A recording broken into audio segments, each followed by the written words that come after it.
ఈ ఏడాది మనం SP agro architect innovative solutions స్పాయిస్ తరపున సలహాలు సూచనలు అందించినటువంటి వ్యవసాయ క్షేత్రంలో పండినటువంటి మామిడి పంట. మీరు ఇక్కడ చూసుకున్నట్లయితే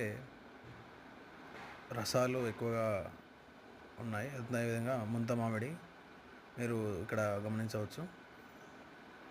పూత రాలిపోవడము, వాతావరణ పరిస్థితులు సరిగా లేకపోవడము, వివిధ కారణాల చేత పంట దిగుబడి కాస్త తగ్గినా కానీ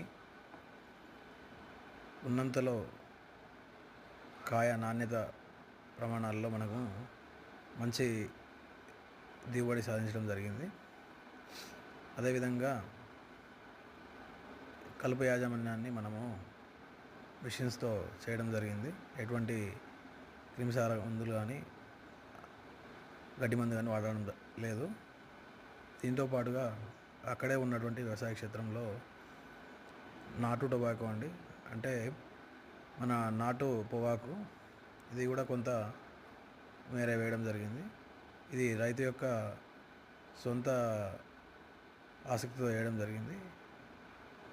ఇది కూడా మనకు సరైన నీటి వసతి లేకపోవడం వల్ల చివరిలో కాస్త దిగుబడి తగ్గింది.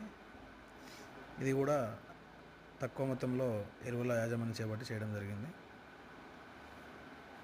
ఇవి రసాలు ఇక్కడ చూపించేది మీకు ముఖ్యంగా.